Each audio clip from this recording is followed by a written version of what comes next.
மகாநதி அடுத்த வர எபிசோடில் பார்த்திங்க அப்படின்னா காவேரியும் சாரதாமாவையும் விஜய் வந்து டின்னருக்கு வீட்டுக்கு கூப்பிட்டுருப்பாரு.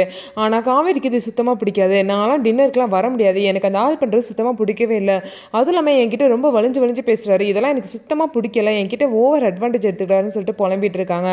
உடனே அதுக்கப்புறம் சாரதாமாவை பார்த்திங்க அப்படின்னா வீட்டுக்கு எடுத்துகிட்டு போகிறதுக்காக நிறையா பலகாரம்லாம் சுட்டு வச்சுருக்காங்க. எதுக்காகம்மா இவ்வளோ பலகாரம், நீ தீபாவளி கூட இவ்வளோ சுட மாட்டியே அப்படின்னு சொல்லிட்டு காவேரி கேட்குறாங்க. இல்லடி எங்கள் குழந்தை இருக்குது, அந்த குழந்தைக்கு யார் இருக்கா செஞ்சு கொடுக்க, அதனால தான் செஞ்சு எடுத்துகிட்டு போகலான்னு சொல்லிட்டு இது பண்ணுறேன், நம்ம பேக் பண்ணி எடுத்துகிட்டு போயிடலாம் அப்படின்னு சொன்னாங்க. நான்லாம் வர முடியாதுன்னு சொல்லிட்டு காவேரி வந்து ஸ்ட்ரிக்டாக சொல்லிடுறாங்க.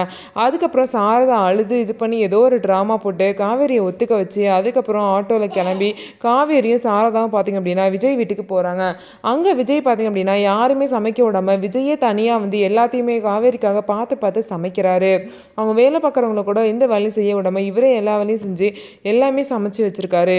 ஸோ யார் முக்கியமான கெஸ்ட் வர போகிறாங்களா அப்படின்னு சொல்லிட்டு கேட்குறாங்க. ஆமாம், காவேரியும் வந்து காவேரியோட அம்மா வர போகிறாங்க, அதுக்காக தான் நானே சமைச்சேன்னு சொல்கிறாங்க. அதுக்கப்புறம் அவங்க 2 பேரும் வீட்டுக்கு வந்ததுக்கப்புறம் தாத்தா அவங்க சித்திக்கிட்டலாம் எல்லாத்தையும் வந்து இன்ட்ரடியூஸ் பண்ணுறாங்க. சாரதாமாவுக்கு ஏற்கனவே இந்த பாட்டி சித்தி அவங்க எல்லாத்தையும் தெரியும் அப்படிங்கிறனால, இருந்தாலும் காவேரி முன்னாடி அவங்க எதையுமே அப்படி காட்டிக்கல. ஆனால் காவேரி அவங்கள பார்த்தோன்னே இவங்க எல்லாரையும் எங்கேயோ பார்த்த மாதிரியே இருக்கே, ஆனால் எங்கே பார்த்தோன்னு தான் ஞாபகம் இல்லைன்னு சொல்லிட்டு காவேரி மனசுக்குள்ளே நினைக்கிறாங்க. ஸோ இதுக்கப்புறம் என்ன நடக்க போகுது, காவேரிக்கு பழசெல்லாம் ஞாபகம் வருமான்னு சொல்லிட்டு வெயிட் பண்ணி பார்க்கலாம்.